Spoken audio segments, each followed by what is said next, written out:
The Ontario Federation of Anglers and Hunters proudly presents Angler and Hunter Television. Brought to you by Canadian Tire, Burris Optics, Mercury Marine and Lund Boats, Yamaha ATVs, Browning Ammunition, Browning Firearms, Suffix Fishing Line, Rapala, 13 Fishing, Camillus Knives and Cuda Tools, Yukon Gear, Killer Instinct Crossbows, and Outfitter Financial.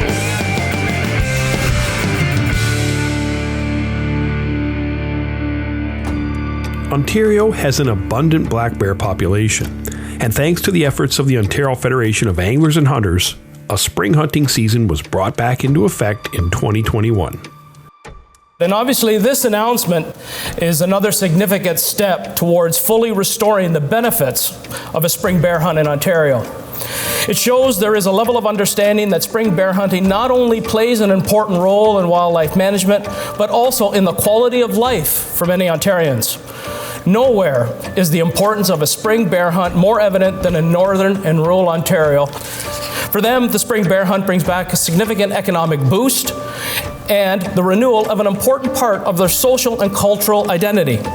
We would certainly like to thank all of our members and supporters who have expressed their support for the return of the spring bear hunt and stood with us for 17 years.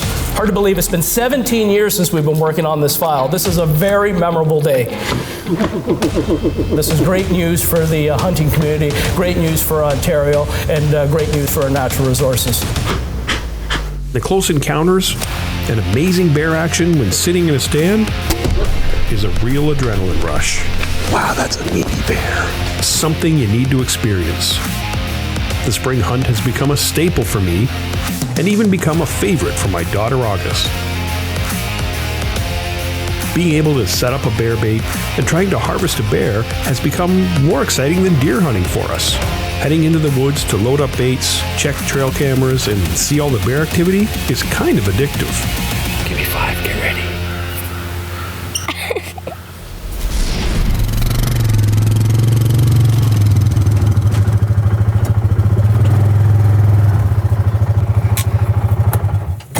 You know, it's an exciting time to be a hunter in Ontario. Since we've reopened the spring bear hunt across the province, opportunities for hunting have increased, and in fact, I'm working on my own bear bait here. In fact, the setup here you see, I did an article in Ontario Out of Doors. You can read about it. It's called Mike's Hard Candy. But basically, Ontario is full of fantastic bear hunting opportunities. By just going online and Googling Ontario Spring Bear Hunt, you'll see all the outfitters now that are offering bear hunts. Myself, I'm going to head up to northeastern Ontario and experience some fantastic bear hunting. So this bait here I'll set up on my property, and I've got a few friends that'll probably want to come in here and bear hunt. But we're going to take off, head up north, and experience some of northeastern Ontario's bears that haven't been hunted in over 15 years. Now, having said all this, it's great if you have a property that you can bait and hunt on, but the reality is, most of us don't. Luckily, Ontario has a plethora of outfitters that cater to bear hunting. From Haliburton to Cochrane and Parry Sound to Thunder Bay, there's plenty of outfitters that offer cabins, guides, preset baits, and even fishing if one chooses. Now, with August having taken a bear earlier in the spring,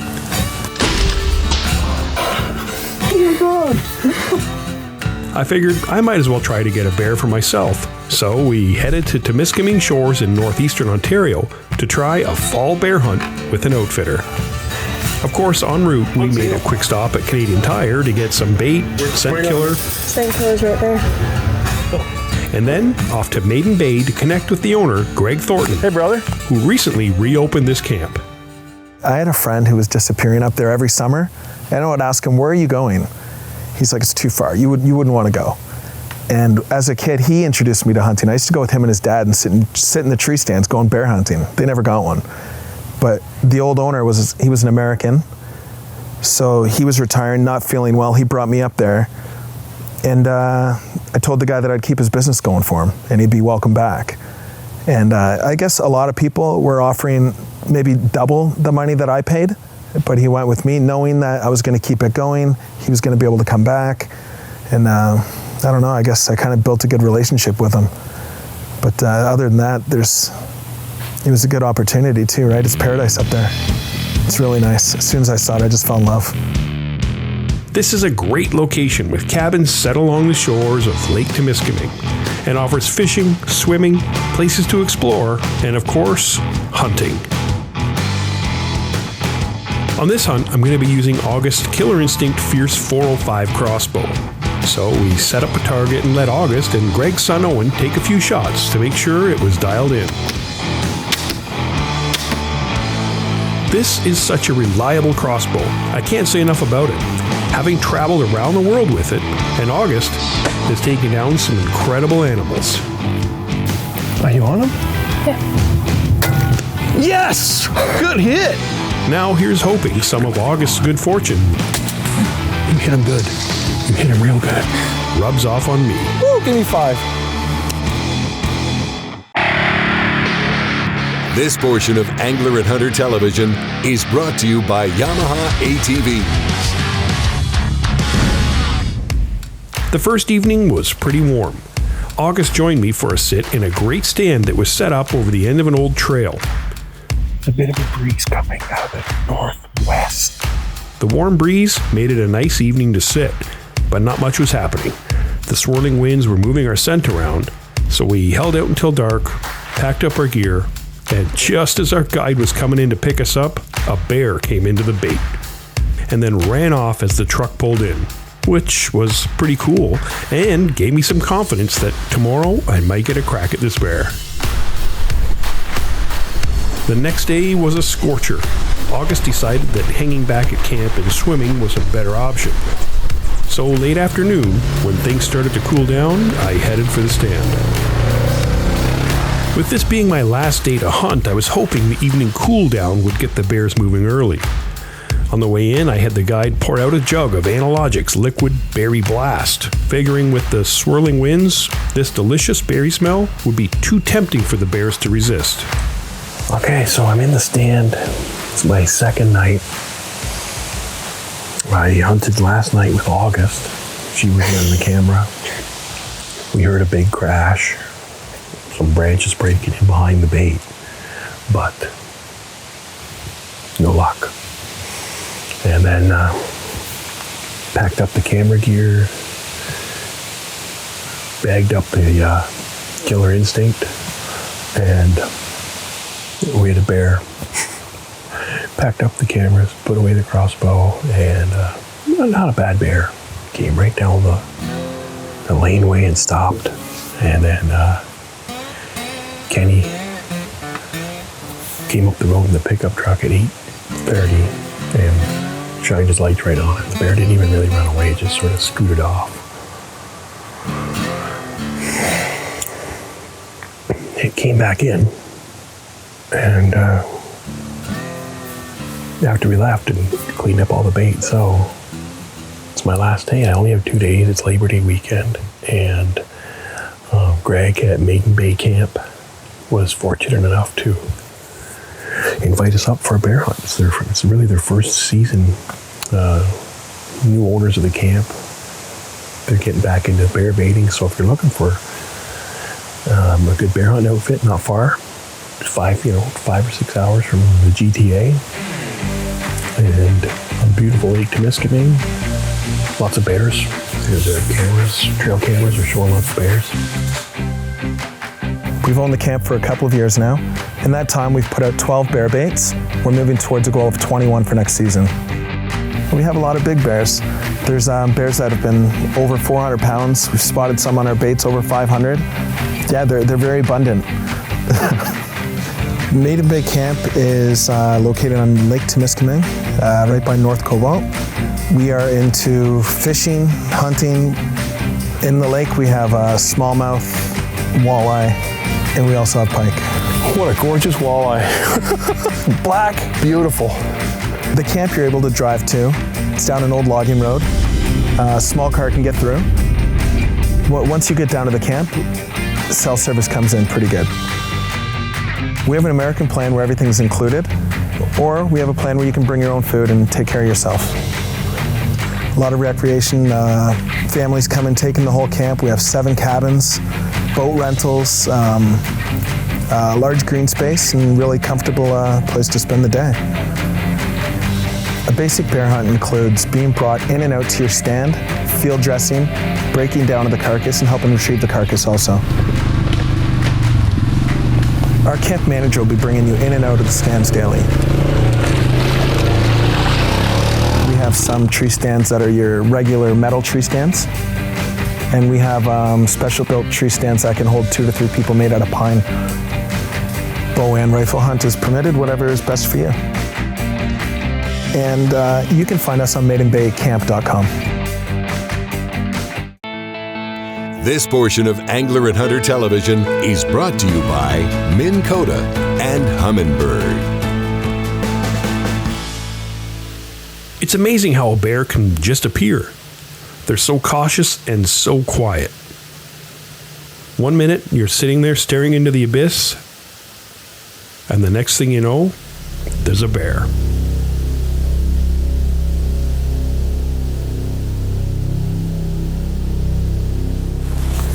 There's a bear. He's coming right down the road.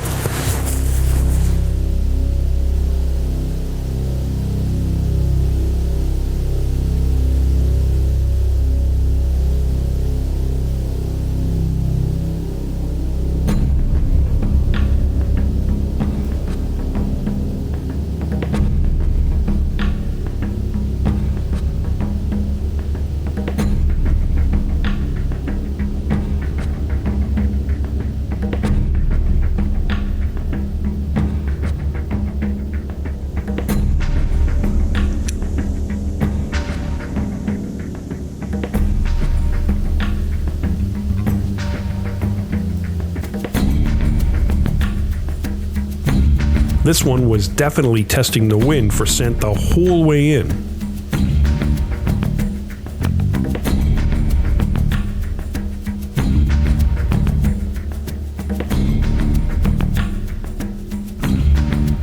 And once it caught me and looked up, I knew that I only had a split second to take my shot.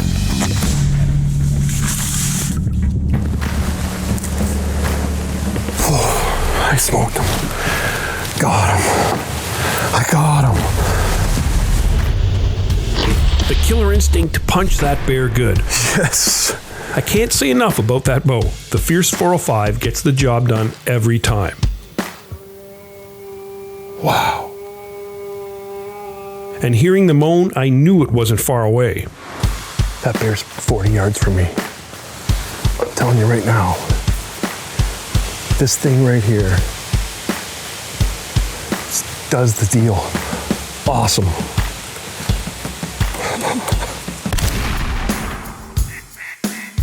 The Hunting Edge is brought to you by Browning Ammunition. To get the edge over the bears, I wore Yukon Gear's Scent Factor Camo and poured out Analogic's Berry Blast to sweeten the area. Killer Instinct's Fierce 405 crossbow and Burris Oracle X range-finding scope made sure my arrow found its mark. And of course, a Camillus knife made prepping this bear for the cooler a cinch. I heard that bear moan, so I'm gonna whip on the orange, go down there and see if I can get my hands on him. I texted the guys at the camp. They're gonna come and get me. It's been a long time since I shot a bear in the fall. That was pretty exciting, I gotta tell you. Okay, I heard a moan, so I'm pretty sure that bear's down. I'm just gonna go see if I can find my arrow. I'm gonna set this crossbow on the trail there, and we'll go find that bear. That bear was literally, there's my arrow right here.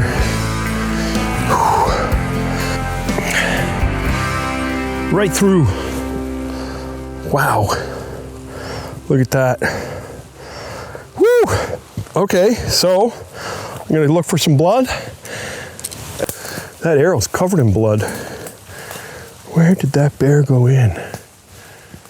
It went this way, I think. Oh yeah, look at this right here.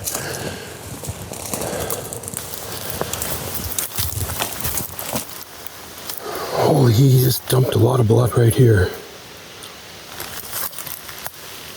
There's blood.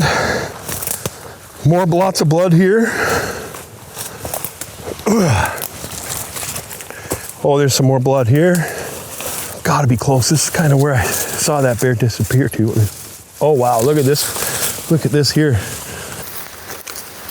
I got him, he's right here in front of me. Just gotta get through these sticks. There he is. There he is. It's a good fat bear. Holy. Awesome. That's a nice bear. Beauty. Okay, I got it. Found the bear. I'm gonna wait for Greg and Kenny to come back because I might need a hand dragging that bear out of there. I think it's a sow. Nice roly-poly bear though. Man, just like last night. A little earlier though. Hey brother, good job. Thank you for your help, man. We got a bit of work ahead of us. I went in, tracked the blood, and it's a sow. Okay. So you said you have some pictures of a big bear here. So if I probably waited an hour, a big boar might have come out behind her. But I mean, it's the fall, right? So they've been bred, they've done their thing. So, but she was ultra cautious and never did go into the barrel. Was going over here to sniff that big pile of fudge you put on the tree. But right here, she just stopped, put her nose down and started sniffing. So, and you dumped so much stuff on the road there, eh? So anyway. That's awesome. Who's feeling strong? Yeah. Let's go. Let's get it done. Let's go see. It was pretty exciting to have Greg come out and take part, helping drag out what will surely be one of the first of many bears for him and his crew. Okay, hang on. 1, 2, 3. Wait there, Greg. Wait there. 1, 2, 3. 1, 2, 3. I was a provincial meat inspector for 7 years. So coming from a meat inspection background to where we are now lets me understand what an animal's like after it's harvested, shown up into a butcher shop. A lot of people make the mistakes of having game that is bruised or not trimmed or contaminated. Got her. You want to make sure you get your game home in a manner that keeps it consumable. If an animal hasn't been field dressed right away, the temperature hasn't lowered, you want to get the temperature of the carcass down below 4 degrees Celsius as quickly as possible to stunt that bacteria growth. So time basically depends on temperature. The steps a hunter can take to cool an animal down would be field dressing it right away. You want to make sure that animal's clean. The wound holes have been trimmed out. There isn't a spread of contamination through the guts basically being broken, and then bring it to your shop. I would suggest before you go hunting to make sure that the facilities exist, whether it's coolers, ice, knowing beforehand how you're going to cool your carcass if someone isn't doing it for you. And you want to make sure you can get it to a processing facility unless you're going to do it yourself. You want to make sure that animal's hide is removed. That means when you're skinning, pulling the hide back, not letting it touch the meat. And if you're ever going to use cold water, you want to make sure that it's potable. It's not from a river or stream or anything like that. So you want to cut off everything before you do rinse that carcass also. Best practices would be to cool it down, let the meat settle, ensure all the blood is out of it, the meat firms up, and it's easier to work with. And then freezing at one time and defrosting at one time is the best thing to do.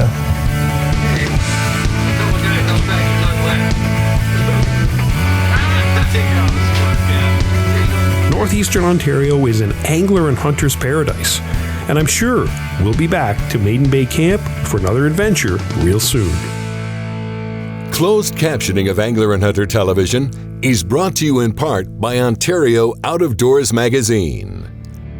Angler and Hunter Television has been brought to you by Canadian Tire, Mercury Marine, and Lund Boats, Yamaha ATVs, Browning Ammunition, Browning Firearms, Suffolk's Fishing Line, Rapala, 13 Fishing, Camillus Knives and Cuda Tools, Yukon Gear, Killer Instinct Crossbows, and Outfitter Financial. For more information on the products used in this episode of Angler and Hunter Television, visit AHTV.com. Be sure to like us on Facebook and follow us on Twitter. Remember, conserve and protect our great outdoors.